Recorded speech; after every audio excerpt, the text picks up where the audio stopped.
Hello everyone, welcome to coding up. My self Venkata Muralikrishna. ఈ వీడియోలో మనం ఎస్క్యూఎల్ గురించి మాట్లాడదాం.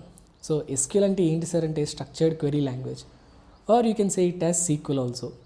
సో సార్ రెండిట్లో ఏదైనా అనొచ్చా అంటే ఎస్. ఇనీషియల్గా ఈ సీక్వెల్ని ఎవరు ఇన్వెంట్ చేశారు అంటే బ్రిటిష్ సైంటిస్ట్ ఒక పర్సన్ ఇన్వెంట్ చేశారు.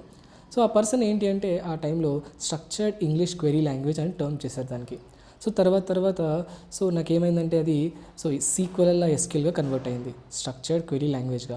ఈ స్ట్రక్చర్డ్ క్వెరీ లాంగ్వేజ్ మెయిన్గా ఏంటి అంటే రిలేషనల్ డేటాబేస్లో ఉన్న డేటాని యాక్సెస్ చేయగలదు, దాని మీద ఆపరేషన్స్ చేయగలదు అండ్ మాడిఫై చేయగలదు. అండర్స్టాండ్? సో అందుకనే ఈ ఎస్క్యూఎల్ అనేది ఇంత పాపులర్ అయింది.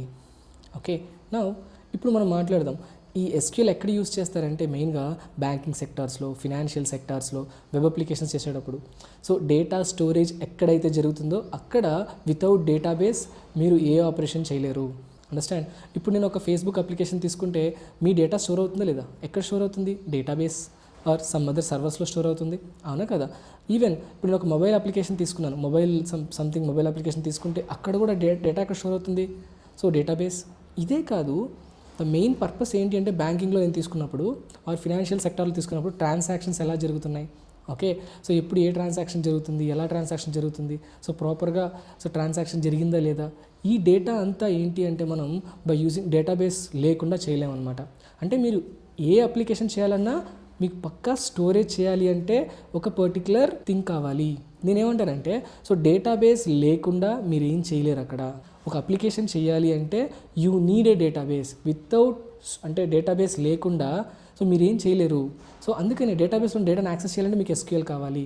సో నేను సజెస్ట్ చేస్తున్నాను స్టూడెంట్స్కి, మీరు లాంగ్వేజ్ నేర్చుకుంటాను అనుకుంటున్నారా సార్, జావా నేర్చుకుందాం అనుకుంటున్నారా? Before learning Java, learn SQL.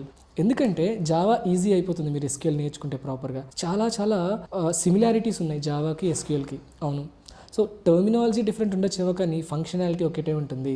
So అందుకనే సార్ ఫస్ట్ నేను జావా నేర్చుకుందాం అనుకుంటున్నాను సార్ అనుకుంటారు చాలామంది. జావా నేర్చుకునే ముందు మీరు ఎస్క్యూఎల్ నేర్చుకోండి. మీకు జావాలో చాలా థింగ్స్ అన్ని సిమిలర్గా ఉంటాయి కాబట్టి మీకు ఈజీగా అర్థమవుతుంది. That's why I'm saying. So you are a fresher or you are a beginner, programming నేర్చుకుందాం అనుకుంటున్నారు.